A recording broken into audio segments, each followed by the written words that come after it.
Following Trump's indictment, Hillary took to Twitter in an exceptionally cringy fashion. So let's pull up the tweet from Hillary Clinton, former First Lady, former Senator, former Secretary of State, former candidate against Donald Trump for president. Tweeted, bringing this back in light of recent news, get a limited edition but her emails hat and support Onward Together groups working to strengthen our democracy. And a picture of her in a hat with a smug look on her face. And the hat says, but her emails, which I mean, for the love of God, Hillary, first thing, it's not 2016 anymore. Since but her emails was relevant, I've graduated high school. I've graduated college. I've graduated law school. I've lived a whole lifetime since but her emails was relevant. Let's get a new thing, please. It's time to move on. And secondly, Trump's already grifting off of the indictment. We don't need you hopping on the grift bandwagon as well. I mean, the amount of money he's raised since the indictment is shocking. But she's raising this money for Onward, which may on its face seem like a good thing, but let's dig into exactly what Onward does, because she claims it's helping to strengthen democracy, and it doesn't exactly look like it's doing that, at least not from a financial perspective. So here's an example of what they were doing in the 2020 election cycle. Now, Daily Beast reported that over the first 18 months of the 2020 election cycle, her political outfit paid more in donation processing fees than it doled out in political contributions, campaign finance records show. The Onward Together committee, which Clinton founded in the months after her 2016 election defeat, donated just $21,700 to 6 political candidates and political committees in 2019 and the first half of 2020, according to an FEC filing this week. By that point in the 2018 election cycle, the Onward Together committee had made $130,000 in political contributions, even as it brought in about $30,000 less during the equivalent period. So one of the things about these organizations that some people who don't work in politics might not know is they're kind of just a revolving door of getting your friends money. It's the administration, costs of running these things. And of course, you're kicking some money to the donation processing servers as well. And in the end, not a lot of the money that's being donated is actually going to the candidate, which is concerning. So is she actually, helping preserve democracy with this money, or is she maybe getting some kickbacks for some of her political friends?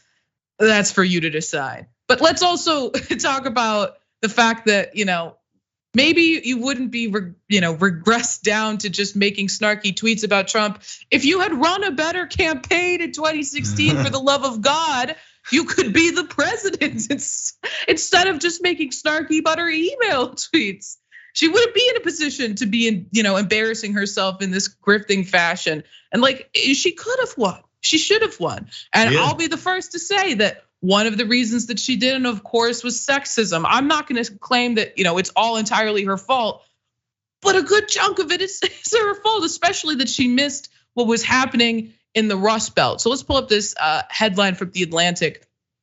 How the Rust Belt paved Trump's road to victory. The president-elect won by locking in support from traditional blue wall states Hillary Clinton thought were in her corner. We've relitigated the 2016 election a million times, but we all know that she ignored key states that Trump ended up winning, that if she had spent more time focused on campaigning on, if she sent Bernie Sanders to campaign for her in those states, maybe that night in November of 2016 would have gone differently. And maybe our country would be in a very different place. And maybe the president wouldn't be currently, a sundowning old man. And we wouldn't have to worry about a different sundowning old bozo who's trying to run against him again.